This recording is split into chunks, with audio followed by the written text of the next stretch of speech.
very excited for all of you to join us for our second episode of our brand new webcast series, Affluence to Wealth. This episode, we're going to focus all things marketing. In specifics, we're going to talk about how to increase your business value through marketing and potential exit options that not everyone considers in a business. So I'm very excited. We've got my co-host and business partner, Ara Sahakyan. We've got two special guests with us who I've had the pleasure of working with closely, Fina Scroppo and Michael Smith, and myself, Sarman, who is a partner, and I'm also a co-host for you today. So how's it going, guys? Great. Nice. Great. That's awesome. Great. It's a great day. Thanks for having us. Yeah, no worries. My pleasure. Yeah, well, we've known, full disclosure, we work with Michael and Fina, and we've known each other for almost a year. I think I thought it was a lot longer than that. it feels longer. Some days. So, and I think one of the reasons we get along so well is we focus on small business. And Sure. I think that's our target market, really. Definitely passionate about that, right? That Exactly. sector of the market. And then so do you guys. So why don't you tell us how you started Integram and why? And Yeah, well, listen, great to be here. Good to see you again. Ara, I see you all the time. Great to see Fina, of course, and Sarman, thanks for putting this all together. Real honor to see everybody here today. Thank you for joining us. My story with Integram is really a great one.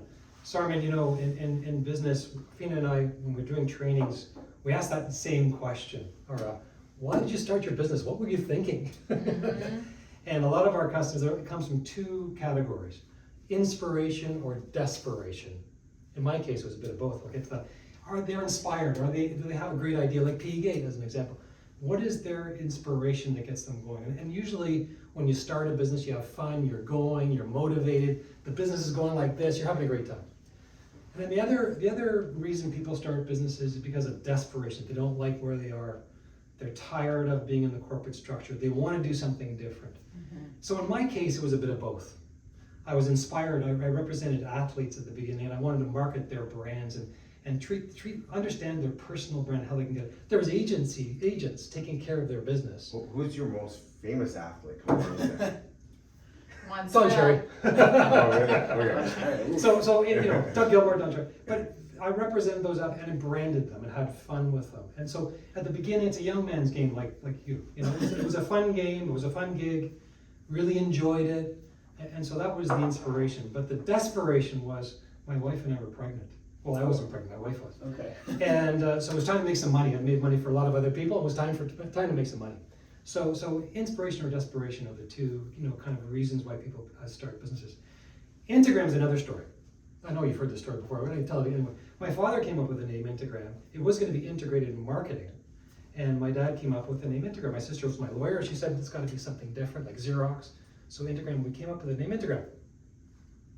For 20 years, everybody said, Integram, what's that all about? Like, you know, tell us about the story. So I thought, well, it's going to be integrated marketing. My father came up with the name Integram. And then 10 years ago, this little company called Instagram came along. Aha. And now everybody says Integram, what a cool name. So Right. it's funny how it goes, but it's one of those two things, Right. Sarman, you know, inspiration or desperation, that's the categories, and me, it was a bit of both. Really interesting. So, I mean, we already heard a little bit about Michael. As I mentioned, you know, we've got two very special guests, leaders in the SME, small, medium enterprise training, whether it's through marketing, whether it's through branding and strategy. But yeah, we've got Ara, who brings over 20 years of private equity experience from PwC to starting his own business, and most recently left a leadership role at the Terry Fox Foundation. We've got Fina here, who is a communications specialist and editor. She's edited over 35 books, one which you might all know from Dragon's Den, The Wealthy Barber. But something that I love, which I'm not that great in cooking, she is a cooking specialist, specifically in the healthy cooking industry. Not A cooking, chef. yeah, chef. Home chef is what I say. I don't want to take it away from those chefs who've done the training and been, you know, at the ground roots. Yeah. But Yeah, and so she's authored the Healthy Italian cookbook, which I very much leverage. I got a pizza oven recently, clearly still have a lot to learn from Fina, because a lot of my pizzas end up I have a there. lot to learn too. And as you already heard, Michael Smith here started Integram 30 years ago to help businesses grow. Started out with helping big clients such as Pepsi, TD Bank, and Molson, but for the past 10 years has really focused on training SMEs, and that's what his passion is. And myself, I bring over 10 years of capital markets experience, where I worked at JP Morgan in London and in Hong Kong, and most recently left RBC, where I was vice president there for 3 years. You started when you were 12. Yeah, exactly. Something like that. But yeah, Let's get into the marketing. Okay. So, for our audience, what are some of the tangible things people can do? So, we're talking to small businesses Yeah. that don't really focus on marketing. Yeah. And they don't maybe value the importance of it. What are some things that they should be doing, even if they have a pretty good business? Well, the big thing in business, SMEs versus big businesses that we used to work for, is there's training departments and marketing departments at Pepsi and Molson and those kind of companies. So they have trainers and professionals like Fina and Big myself, HR, big big HR departments, that can yeah. help them with their marketing and their planning. And so we hope to fill that gap in some cases with our clients. But I think there's 3 big buckets, I would say. The first one is planning, being strategic. And that's a big hurdle for SMEs, right? Is because they're looking, their line of sight is, how are they gonna pay the bills? Waking up in the middle of the night worrying about the line of credit and how they're gonna, cash those checks, right? So they're always thinking too small in our opinion. Some of our clients are very strategic, but by and large, they don't have a strategic plan. So we work on a 3-year, 1-year, 90-day plan, and I know you've been through this before, but we ask our clients, what does success look like in 3 years from today? Where are you gonna be? What's your vision? What's your future? Mm-hmm. And that's a big hurdle for a lot of people, is really thinking strategically, especially when you gotta pay the bills. Yeah. Yeah. So we do a 3-year, and then we do a 1-year, and then we do a 90-day rolling plan. And that's where the rubber hits the road, right? Because you got your Q1, you know where you're gonna be, Q2, Q3. Have a rolling quarterly plan, which is so important. So the first bucket, I would say, is being strategic about your business and your brand and your marketing. The second bucket, we asked the question about the why. Why are you here? Why does anybody care? Why does anybody want to buy from you? And what's your point of difference in the marketplace, right? So how are you different from the competition? How do you stand out? So very critical. So that's the second bucket. And what if someone doesn't feel like they stand out? Like, what would you do? I know you've gone through this process with one of your clients where they were a Me Too business. Yeah. So walk us through that. And why is that important to But differentiate yourself? It's kind of everything, right? I mean, if you want to make some money, you have to have a point of difference. Right. When I started my athlete business, no one was doing that. No one was marketing athletes, so I could charge whatever I wanted. It was blue ocean, right? So with one of our clients, we've carved out a niche. I'm going to talk about it a little bit later, probably. But we created a niche for their business to access those customers. So it's about margins. It's about making a difference. It's about getting your troops rallied. There's so many things to having a point of difference. But the third bucket I want to talk about is just your brand essence. So your values and principles. What's in your core? What do you care about the most? Are you passionate about your business? Do you care about your employees? What's your culture? What are your values and principles? And then your brand promise. What are you promising your customers every day? And then we do a deep dive on just what you asked about. What's unique about your business? We call it USP, forget the marketing jingo. Unique selling proposition. So how do you stand out? We do a SWOT analysis, really go deep with that. And then finally is your tagline. Your Nike Just Do It. Affluence to wealth in your case. In my case, bold sustainable growth. How do we help our clients grow in a sustainable fashion? So those 3 big buckets. Right. If clients do some of those, all those, they'll be successful. Would you agree, I Fina? would say once you understand, strategically where you're going, Yeah. once you understand what is your unique selling proposition, what makes you different, Yeah. and you have all those, I call them assets, all those things tied together, then you can come out swinging. Then I would say you're ready to tell the world who you are, and you're ready to use all the platforms available to you, from your website to your socials to your direct marketing platforms. You're ready to then tell the world, this is who we are. You know who you're going after in terms of target markets, you know how to find them, and they know how to find you. Right. So when you have that foundation set, I think it's a lot easier, rather than kind of like just, sort of casting that wide net and not really knowing what your focal point is. I think that's the important thing, and I think that's why SMEs, it's important for them to do that work. And sometimes we have to step back because we get so busy. I get it, we're in the trenches, it's so difficult, right? We have an architect firm, for example, who, how many years have we been working with them? 6 years.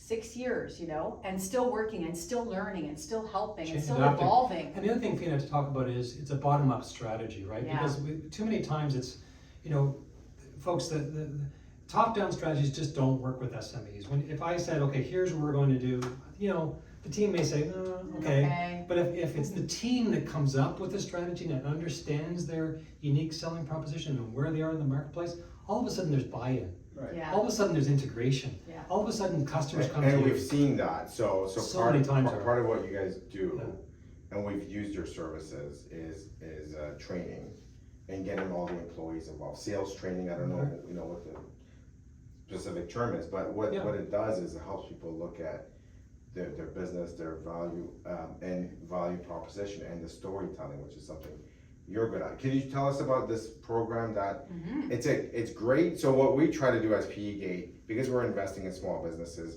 what we're trying to do is tap into government support, so government grants. So if it's SRNED, or in your case, the Canada Ontario Jobs Grant for Ontario, but it's Canada-wide. Can you tell us about that? Yeah, there's a bunch of programs that are out there that are targeted specifically to SMEs. In Canada, the government classifies SMEs as 100 employees or less. It's not based on revenue. So in our case, the Canadian Ontario Job Grants Program is a big program that we've been involved in. 83% of our fees are paid for. It actually changed our focus of business. When we worked previously with the TD Banks and the Pepsis and the Molsons and so on, when we found out about this project, we said, wow, I can work with entrepreneurs and they can afford our services. Pretty cool. Huge, And it's been a great program, which Fina's been very instrumental in. And there's lots of other programs that are coming up. There's a program called CDAP, Canadian Digital Adoption Program, which is going to be great as well. And it's more about execution and getting things done from a digital standpoint, which is really great. And I know, Fina, you've done a fabulous job. It does take time in terms of getting these ready. There's a bit of paperwork, there's a little bit of logistics, but the good thing is because we've been through the process so many times, we have partners who help us get the SMEs registered and get that paperwork going. We can guide them through the process. So we take the intimidation out of those grant programs that a lot of people get kind of like stuck in. And we take them through, and many times have been 99% successful. I don't want to, honk So our how horn, much but- is that? So for the audience, it's a jobs grant that I believe 83%? Right.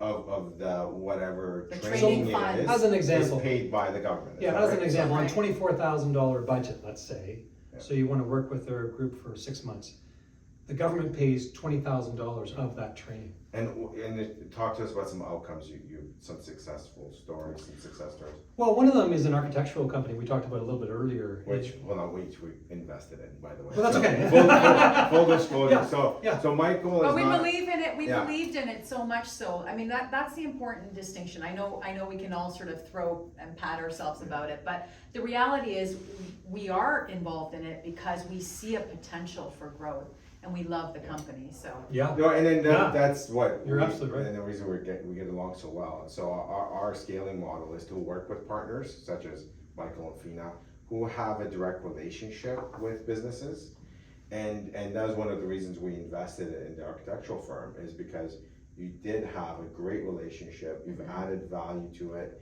and had you, I gotta be honest, had you not done that work, that strategic work, it would just be a Me Too architect firm. Yeah, at the beginning, it's a 6-year relationship.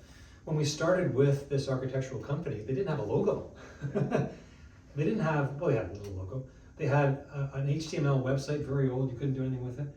But I want to say the business owner and his right-hand men, there's 2 of them, were really talented guys. Like when I saw their stuff, I went, wow, this stuff's amazing what they do. But they weren't promoting it. So what we did is we carved out a niche, and that was the tough part. We made them a sustainable architect. So, getting back to what you talked about earlier, Fina, having that unique proposition in the marketplace, and it was risky because they were taking on any project. But now we said it's got to be sustainable, and they're going, they widen the goalposts. They still think, but their focus is sustainable architecture. which frankly is just taken off. So right time, right place. Sorry, go ahead. And I was gonna say, it's an authentic sort of place to be and, Yeah. and point of difference. Yeah. We didn't just say, oh, you should be, Yeah, good point. right? Yeah. Finding the gap in the market. Yeah. Yeah, of course, there's a gap in the market Yeah. and we saw that, but the owners came to us and said, we're passionate about this focus. Yeah. We wanna be here. How are you gonna help us be there? Yeah. And so then we started to do the work. We started to step back and evaluate the market and the target and how are we gonna get there? That's a great point. So what you're saying is, don't fake it. Look Absolutely what, not. look what you believe, look at what you believe in. Principles and values, coming back to those principles Exactly. and values. I still remember the first conversation with the client, and he was telling me about what he wants to do, and I was like, well, what's your problem? But what he wanted to do was get a buy-in from the team. This is getting back to the thing we talked about earlier, is making sure that the team believed in the concept. Because to go to sustainable architecture from a Me Too architecture, and I don't want to say Me Too, Bill, if you're listening out there. Whoops, I slipped his name. It was a risk because you've got business coming in and you're worried about paying the bills. Yeah. But now, one thing I'm going to say, Art, before I just one project we did was called the largest check, which is so cool. So what we did is on a whiteboard like this, we wrote down his largest check that he'd ever had, and I said to him, okay, double that, write it down to the top, and double your largest check. So, and he was like, I'm not doing that. I said, write it down. So he wrote it down. 6 months later, he called me in tears, and I couldn't understand what he was saying. I said, what's wrong, Bill? Are you okay? Did you get hit by a car? Yeah. Mike, we blew it away. I said, what? We blew away our largest check. So sometimes when you create the vision, it just comes to life. And that written was goals, really and important. written goals too, which we talk about. Goal setting. Goal setting, written goals. Absolutely. Those absolutely. are all part of the Let- strategic planning that we do. And then so everyone thinks, like we see businesses, they have very little marketing because they're sometimes busy. Yeah. So they don't focus on their Absolutely. website. So what are some reasons that you think people should focus on marketing, not just for sales? Oh, do you have a day? Like the ones, give us the top Come reason. on. Yeah. Well, for one is to understand your business, right? Yeah. Is to understand your business and where are you gonna go? And how are you gonna get buy-in? And how are you gonna find your market? And how is the market gonna find you? Because even though you put your best foot forward, you have a website, you have socials. I've done everything I need to do, but there's a huge sort of digital world out there. How are you gonna get that person to know you exist? And how are you gonna get that person to know that you're speaking to them?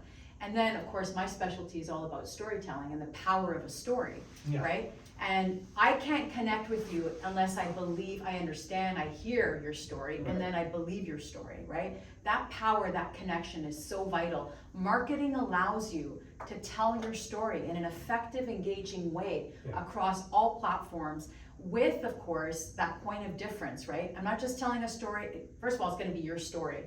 So it's gonna be a story that only you can tell, but that connection is relatable to your target audience if you really understand who that target audience is. The other point on marketing, which is really important, is employee retention. I mean, it's really hard to get great people these days. And unemployment rates at the lowest level ever. So how do you attract these customer Good point. employees? How do you keep them? Great What's your point. corporate culture? Yeah. The other thing is, a lot of people get caught up in marketing. They say, okay, I built a website, I've done some socials, where are the sales? Right. But it doesn't work that way. You got to keep at it. Shaping the story you're talking about, Fina, that's exactly bang on. But the big part about marketing is a confirmation of why you bought something. When I see Elon Musk posting something on Twitter, Yeah. and it's pretty cool, I go, I like my Tesla. Yeah. It's reaffirming the purchase, right? Exactly right. And Fina, I remember you were talking about Apple the other day, and I'm a big Apple fan, and I think that's a great point, right? Yeah. When you were mentioning, if you want to. For sure, I hear a lot of people saying that I love what Apple does.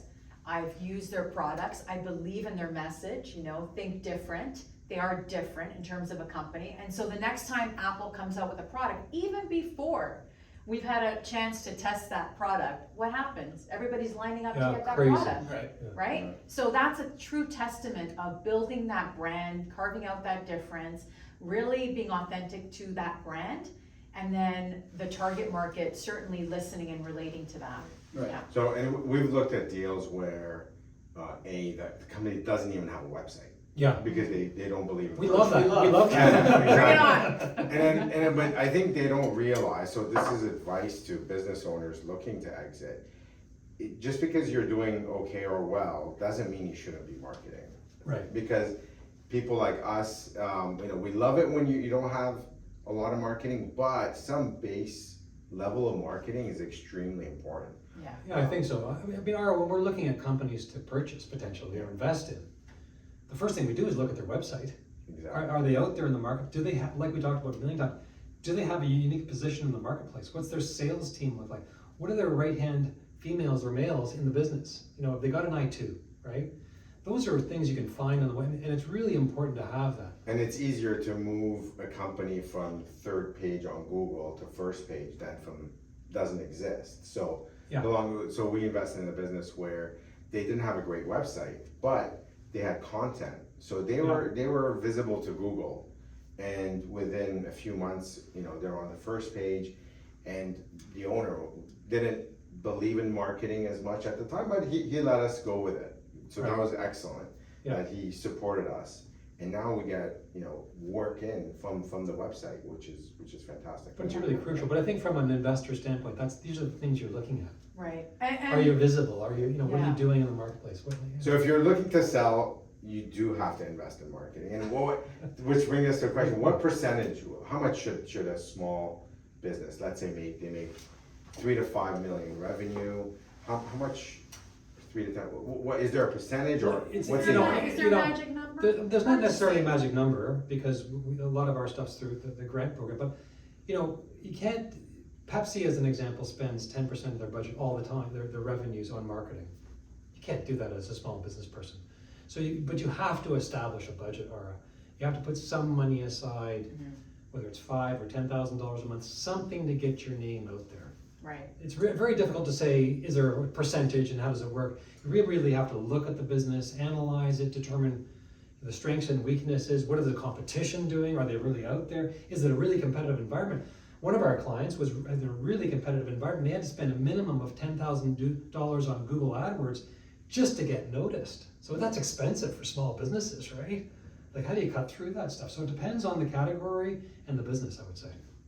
So interesting, so you're pretty much saying it's not about just increasing the marketing's not used just to get sales. It's also important when you're looking to sell a company and creating that brand loyalty, employee retention, and a lot of those reasons.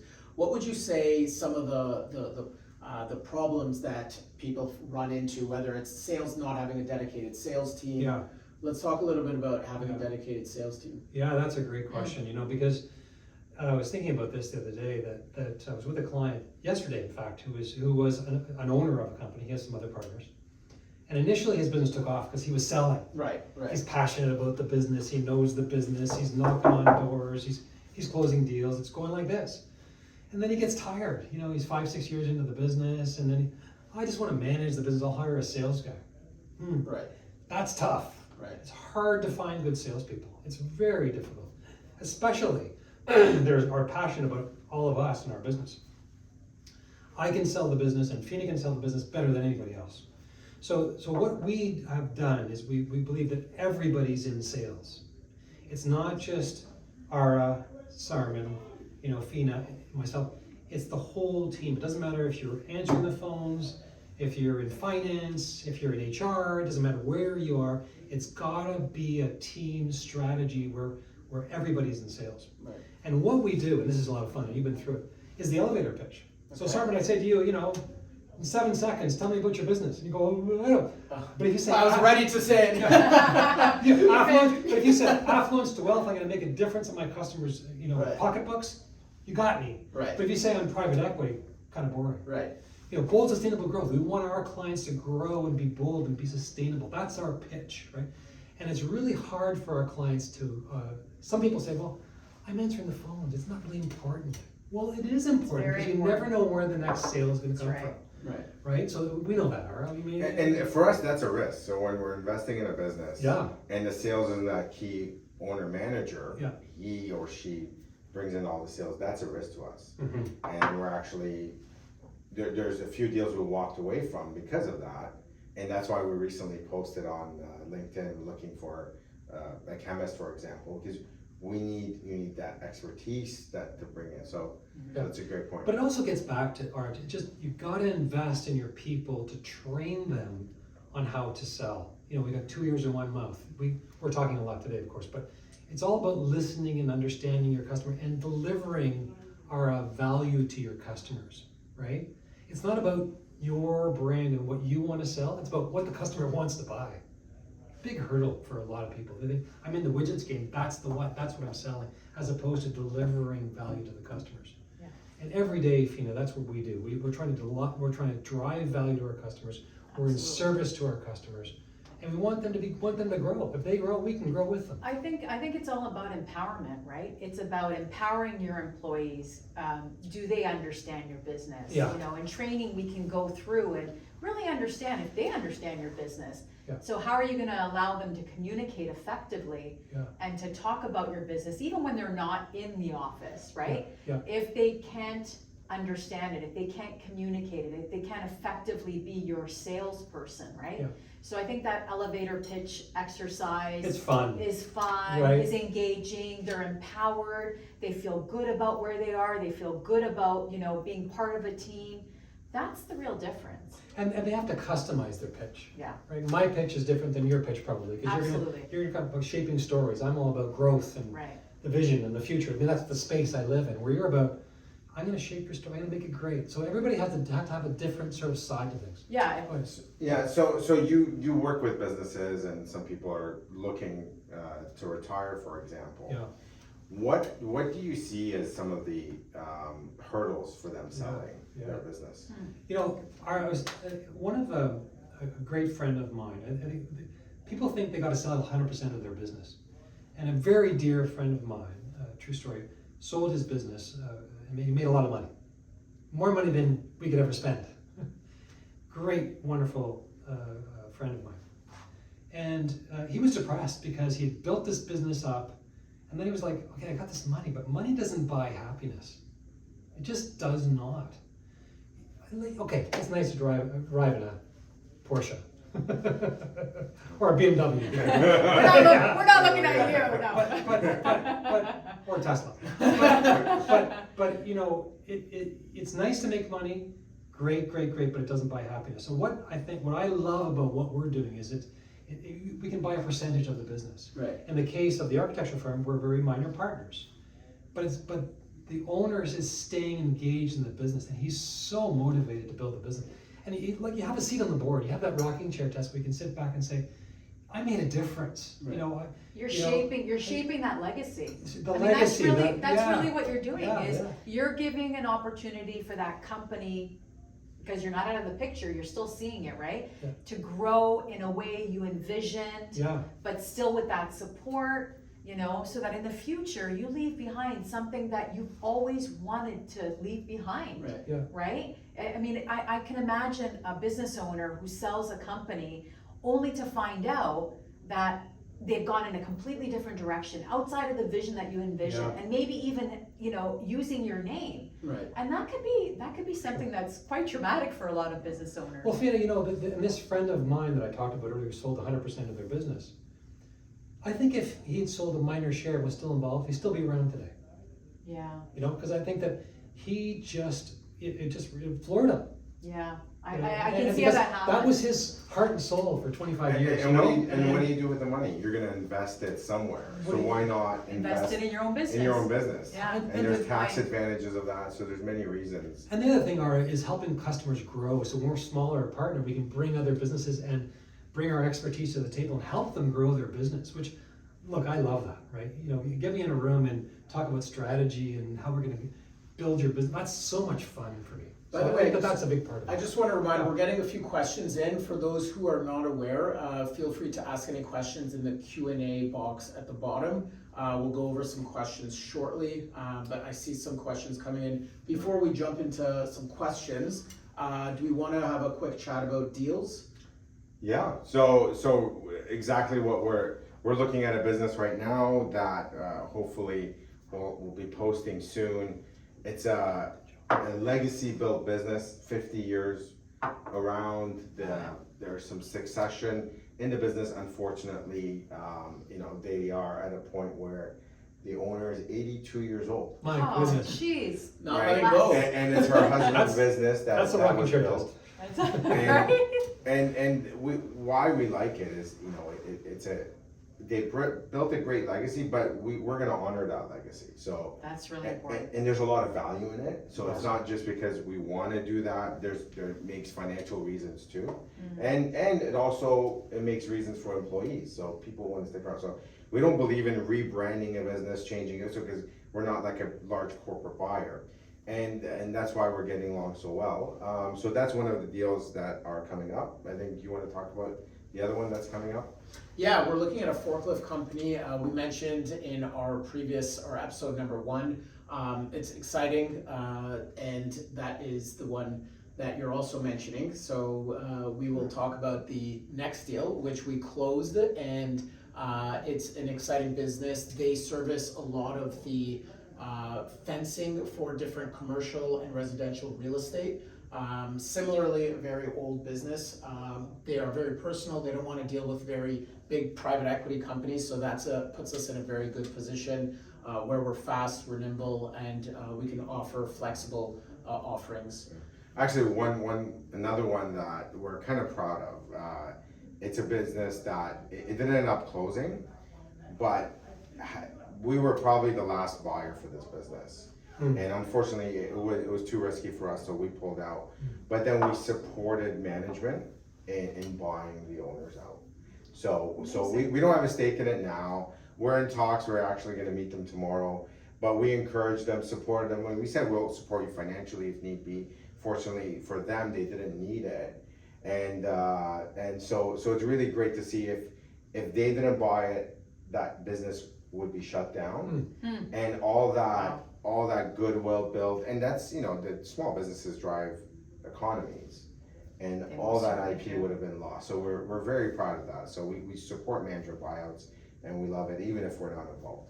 And it's great because we provide liquidity in our secondary platform, so if and when we do have a business owner who is looking to maybe sell minority share, they still have access to the platform, and it gives them the flexibility to then be able to still work if they're not willing to fully retire in this case. So that is a great, so I see more questions, so we'll just jump into the questions now. People are listening, good.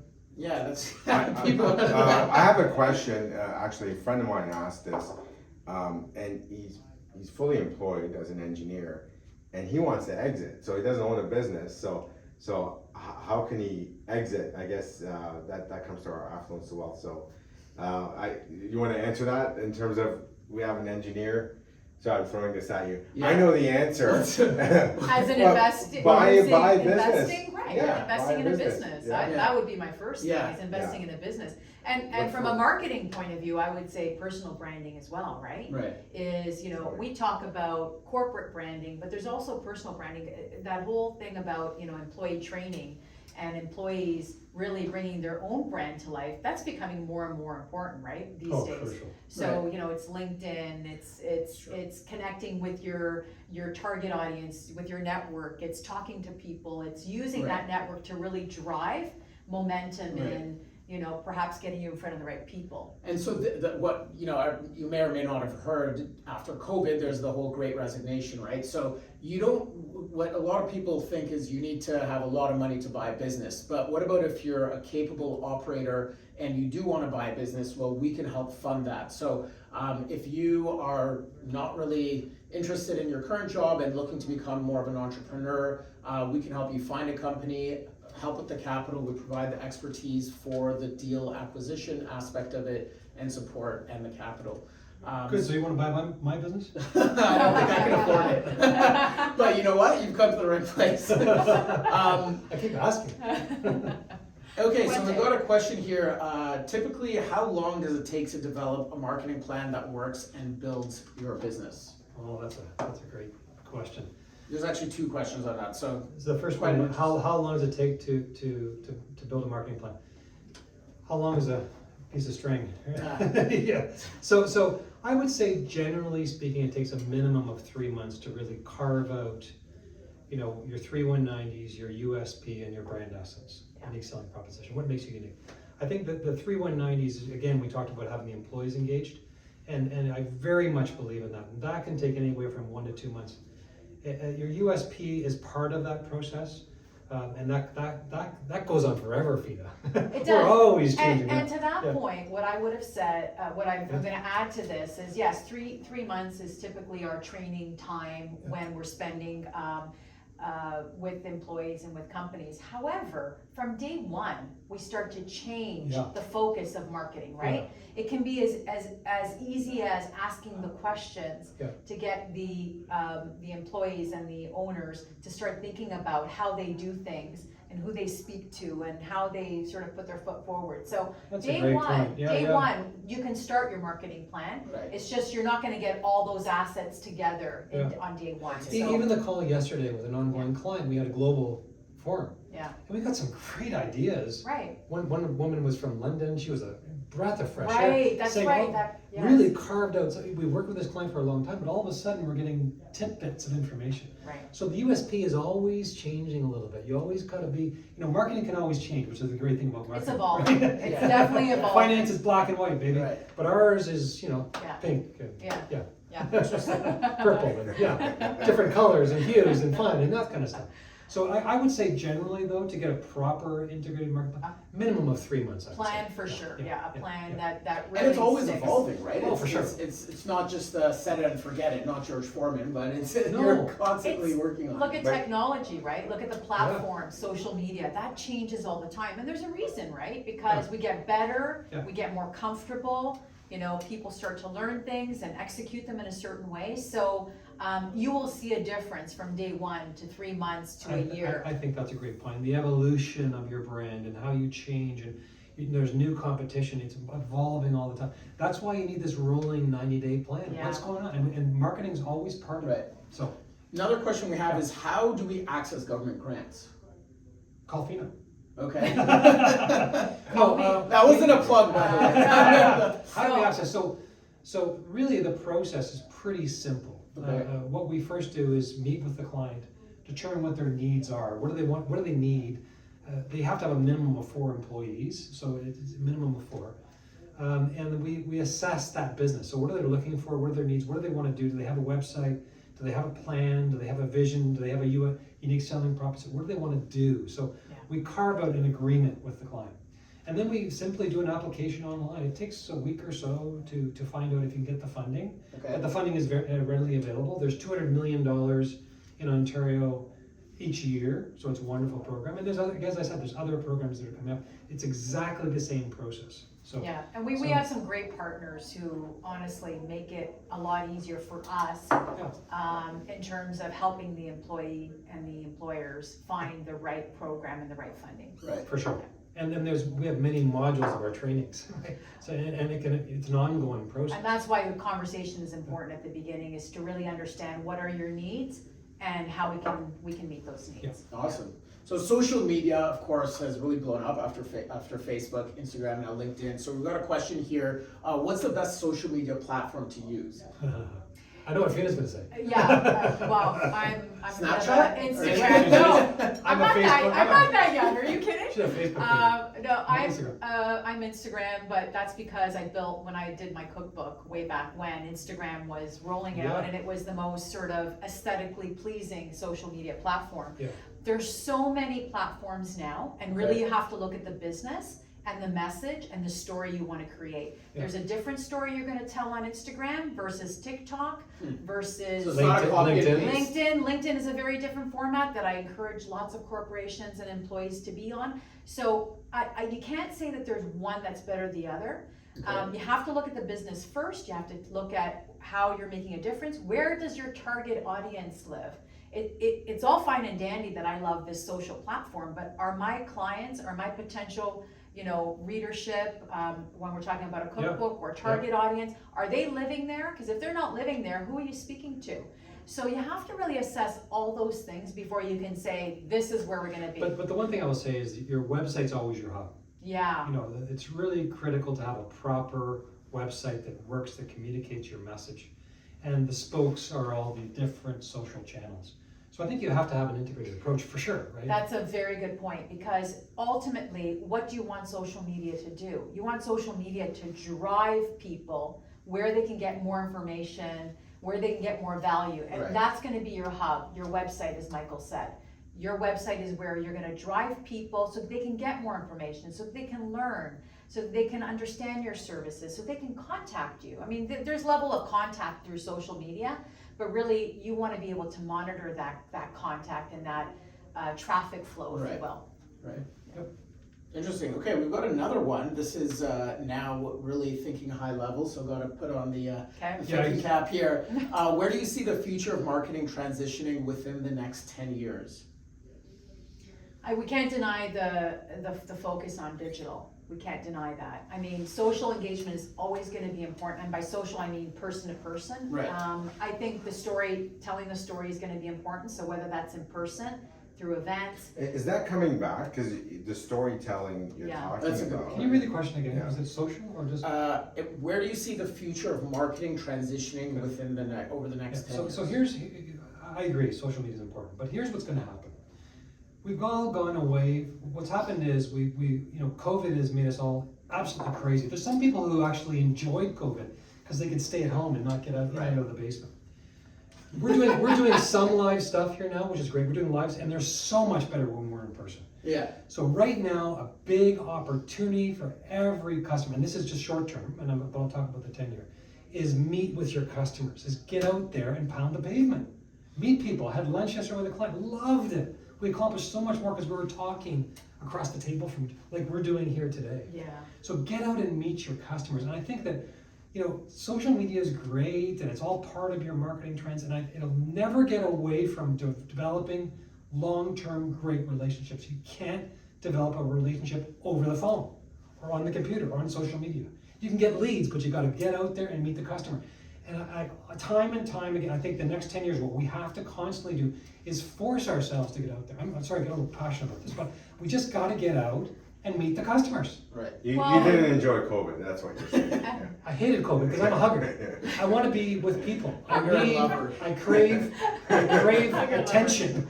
But And I want to be with but I love being, we had a great session, Fina, a couple of weeks ago with a client. They hadn't seen each other for 2 Right. years, right? Yeah. And they were like high-fiving each other, having a great time. it was supposed to be an hour session, and it ended up 3 3 hours. hours. There's And no it wasn't my fault. There's no No, doubt for what? There's no doubt that Exactly. there's no doubt that Zoom is convenient, no commute, all of that. 100%. But to build it's very surface level relationship building over Zoom, right? So what you're Yeah. saying is to really get that deep level of relationship building, Yeah. it needs to be in person. So But- So our next session will be in person then. Yes, we should have a lot. So I would say, but in 10 years, I agree with Fina. It's going to become more and more important. But the driver is going to be driving to your website. Get an opportunity to meet the customer. You're not going to close the customer on the phone. right. You can. We've done it over Zoom, But- but it's so much more personal. Fina. And I would say from a communication specialty, communication is not only about, hearing each other and Yeah. listening to each other and seeing each other on screens. It's body language, Right. and we forget about that. We're humans. Yeah. We're humans. We need connection, Yeah. right? How are we gonna connect if I'm always on a screen and that's all I'm gonna see, right?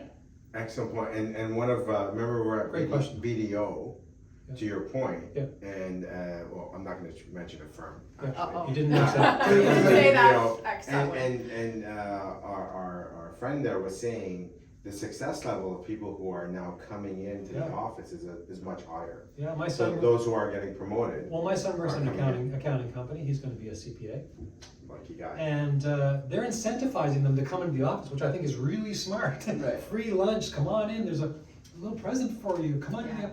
I think it's really important as we move forward. I think that's a great question. Where do we go in 10 years? It's hard to have a crystal ball, but I would always say marketing and online is great, but you can never forget the human connection. Right. And I think that's going to become more and more and more important. I think that the medium that is used to connect with people might change, whether it's through geofencing or whether it's through AI or virtual reality. So how people consume it might be different, but the in-person touch is of course super important. Those Yeah. are absolutely. Great question. Where do we see ourselves Yeah, 10 years? thank We you for have that. another question.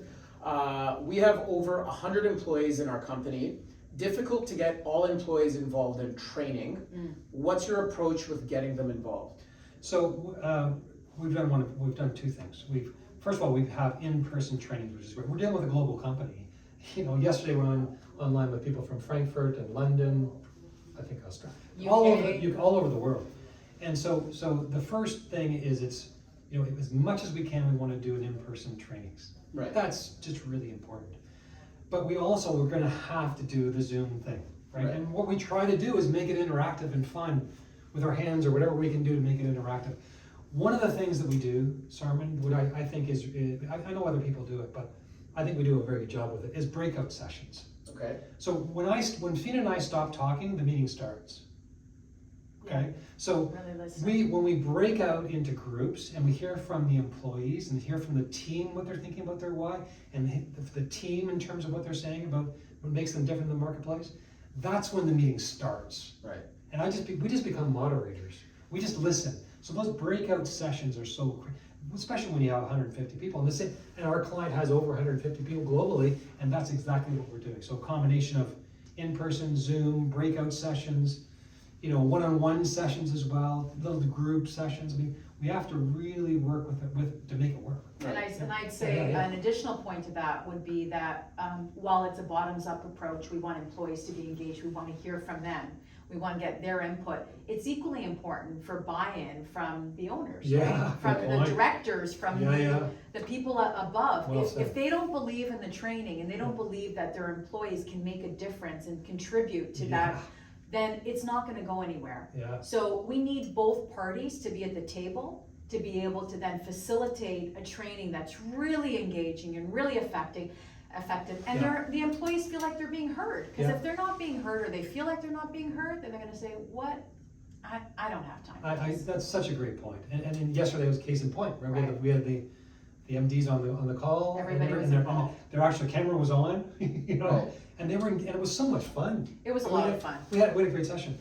Yeah, I think so. That's really Fun. You brought up a really can good you imagine point. having fun? It's gotta be fun. And positivity, so that's what you guys bring in. So I know when you start your sessions, it's very positive. Positive focus. It is, and then it goes into each individual's day, and so it gets them involved. I think involvement is what you said. I think we ask everybody, if there's 150 people, imagine you're a partner in the business. That's the head. And okay, I've heard all the negative stuff. Like there's a lot of negative. Okay. Let's just be positive for 60 minutes. We've been away. Can we try? Right? Yeah. And then just try to have some, to start your day off with a positive focus. That's what we like to do. Yeah. And that's not to say that we don't want to hear about the problems, because we need to face those problems. We need to find some solutions. It's just when you have a positive lens on things, it changes your perspective. You're really then involved in things. It's not just like, let's just keep dumping and not find a solution, right? We all have issues and problems we have to overcome. How are we going to get through that? And a positive spin is always, for us, the right approach. Sometimes it's harder for some people than others to say, what's positive? And you say, well, I don't know. It's Thursday. Right. I'm meeting with Sarman. That's great. That's pretty positive. Thank you. So I think we've got time for one last question that came in. How long does it take to complete a sale? Well, I think that's a tough one, right? Because I know we've been working on one business for 3 years now. I want to answer it in two ways. The first thing is you have to ask a customer a minimum of 3 times to close a sale. These are facts. These are facts. Statistically. Wow. So the customer says no, you ask them a different way, no, you ask them a different way, no. And normal salespeople just quit. Okay. Some people are chasing me and they reach out to me once and I say, well, I'm busy. Right. Well, they stop. Yeah. He's not a good sales guy. I never stop. Persistence. So I never stop. I mean, my first job I was selling printing, and my boss gave me some business cards at TD Bank. He said, there's $10 million of printing up there, go get it. I didn't know anything. That's my job. I was knocking on doors. And I closed Seagrams. I got a client. I got a deal, right? But I didn't. But you have to keep asking for the order. How long does it take? It depends on how what the business is. In our case, when we're selling grant money, it takes 5 seconds. Okay. We meet with a client. Here's what we do. Fina and I talk to them. They're sold. Right. And then we say, by the way, our fees are pretty much paid for by the Yeah, government. seven, Where do I sign? Yeah, But so Michael, it depends on what it is. And you're a Yeah. born salesman, we could see that, you're very good at it. Thank And you. but then what I've seen is in your training, some people who weren't born salespeople. Yeah. Who actually learned the process. Yeah. And is that part of the, so. Yes. You've said this before, that everybody's in sales. Right. And I think that's the hard part, that's what we see, is if they're not a born salesperson. Yeah, but I would say, I don't know if salespeople are born, and I thank you for the compliment, but I would say that we have a process, 7 steps to sales, successful sales. There is a process in sales. Yeah. There is a way to identify your target market. There is a way to approach them. I talked earlier about people are afraid to go and meet the customers in person. You've got to get out there. I'll just say that time and time again. But we really believe that everybody's in sales. But in terms of the question about how long does it take, it depends on what you're selling. It really does. And if you're selling a Me Too commodity that's very competitive, we don't compete with anybody in our business. We've carved out a niche. We don't. It's a blue ocean out there. So if you can have a unique proposition, it's a lot easier to sell than if you're selling a commodity. And I would say Right? as well, I would say when we say I don't know 3 if that- times, Yeah. we're knocking on the door 3 times, we're not knocking on the door saying the same thing. Right. We're trying to understand what is the need we're trying Yeah. to fill. Yeah. Because if we don't understand that need, how can we sell that to you? Right. You're not gonna listen to me if I'm not telling you what it is that I can solve for you. Right. If I keep saying to you, I'm gonna give you a marketing plan, and you're like, we did the work, we Right. got it, we're happy with it. And then all of a sudden, I say, we're gonna make your employees get some buy-in and give Right. them some sales tactics and everything, and all of a sudden you're sort of listening, right? Because I listened to you, tell me that. But you have to understand the objections, excuse me. So when a customer has an objection, you need to understand what it is and how to identify it, how to come and listen to them and come back and resolve their issues. Yeah. And so it's really, sales is a process. Everybody can sell, but maybe I love doing it, so I'm more natural, but all right, you're a great sales guy because you come at it from a different angle, and so are you. You've got the funky beard and all that kind of Oh, stuff. I thought I had something. So Fina's great. So we all have different strengths, right? We all have different strengths in terms of sales. So you've got to make sure you understand your unique ability. Right. What are you better at in your core? So, going I hope back, that answers the yeah, it's tough to answer pretty much because every product has its own sales time frame, right? A commodity, on the trading side, when you're selling a commodity or a currency, it's very transactional. Yeah, But something sure. that requires a bit more understanding what a customer or client's pain points are. You need to, like you said, the first time it doesn't work, so the second time you have to better understand what they need. It Yeah. takes time. Yeah. And you have to be persistent and also think long-term, so if you don't get the sale, doesn't mean that relationship is over. You never Really know good when it point. comes back. Just 100%. And that's in part, I'm going back full circle about Yeah. my storytelling. Yeah. Okay? That's in part why you keep telling your story, and you're Yeah. authentic to your story, and you do it on many platforms. Because a year from now, I might get a client that says, we weren't ready, and I didn't understand the process, I didn't want to understand, I didn't have the time, I didn't have the resources, whatever that is. I really like what you guys are doing. I can see the difference you're making. Yeah. And I get it now, and somehow, some way, they've connected to the stories that we've told, and they're ready. Sometimes a client just needs to be ready at the right place, the right time. That's true. And the golden rule with sales, if you don't have sales, you don't have a business. Right. So it's so important to go through the sales training, really is. So, Awesome. yeah. Great, so I think that concludes this episode. Exciting, thank you so much to our So much both fun. guests. Thank you for Fina having and us. Michael, yeah, thank you so much, Awesome, thank you. Oh, here our we are. second. Thanks. Thank you. Michael Thanks. Smith. And each other, there we are. The benefits of being in person, right? Building it's that great. deep Great relationship. to see you guys. That's great. Well, 100%. thank you Thank everyone you. for joining as well. And just as a reminder, you're able to view this live or not live. You're able to view it on demand through our website after. So thank you very much and have a nice day. Thank you. Thank you.